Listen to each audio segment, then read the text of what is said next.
In just a little while, the results from New Hampshire are going to be pouring in. How bad will Hillary lose? How much will Trump win by? Who on the Republican side has a farewell speech? There's going to be a lot of news this week regarding New Hampshire. One of the reasons that the presidency has become so important, we know that Obama is off the rails as far as using executive orders for almost to run as if he was a dictator, to quote him. But one of the reasons that it's so critical, the presidency, is because the president nominates the people who will sit on the Supreme Court of the United States.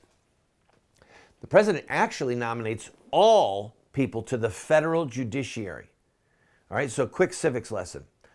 In our system of government, we have 50 states, 50 state governments, and then a federal government. Inside of our state governments, we have state judges.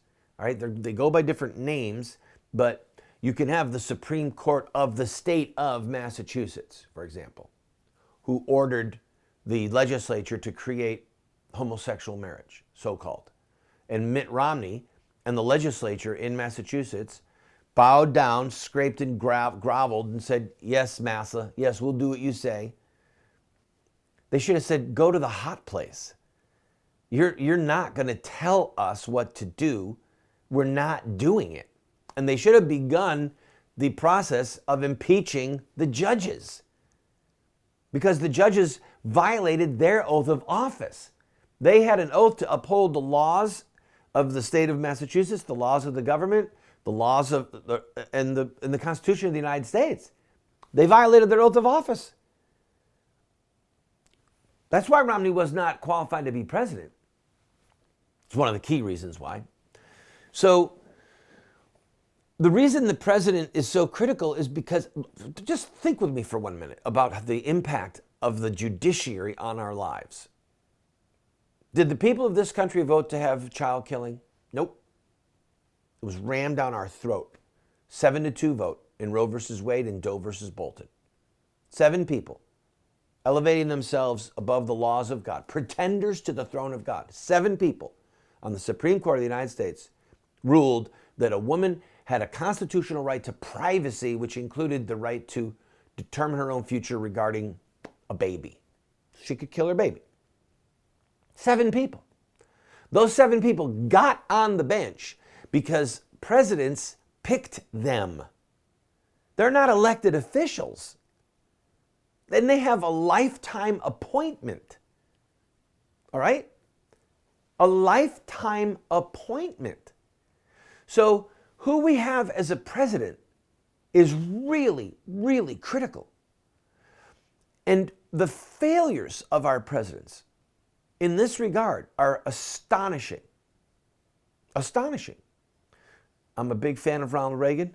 I believe that Sandra Day O'Connor, lied to Reagan and his staff. Okay? He wanted to pick the first woman, and they specifically asked her about child killing. And she said that she would not disappoint or embarrass the president. Well, she voted to uphold Roe when the time came. President Reagan was no longer in office, but she voted to uphold Roe. And President Reagan wanted to overturn Roe versus Wade. President Bush the elder gave us Souter, David Souter, or Souter, depending on how you want to pronounce his name. He's no longer on the court. But he also voted to uphold Roe versus Wade. John Sununu, former chief of staff, told the conservatives, oh, Souter's conservative, he's going to be a great pick. Baloney. They didn't vet the candidate right.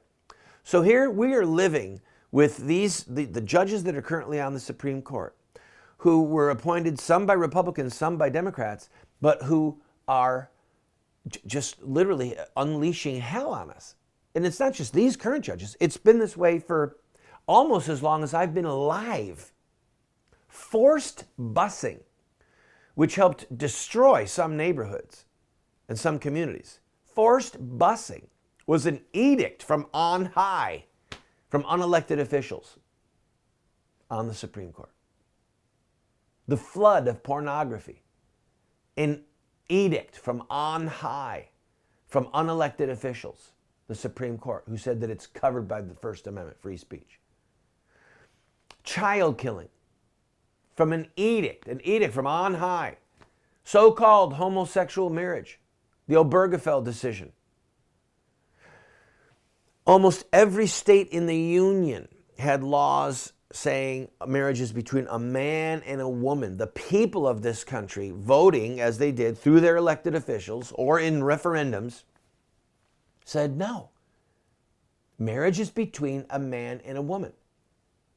And the federal Supreme Court of the United States of America, 5 members in a bloodless coup, a putsch, as Justice Scalia called it, a bloodless coup, literally took over the reins of the federal government.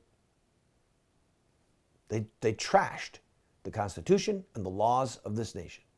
And all of these judges who helped them, as this went further and further through the courts over the last few years, these federal judges who struck down the laws of the states over and over, who sadly took a lifestyle that is perverse, that is tragic, that is a type of self-abuse, that puts young women, young men and young women's lives at risk.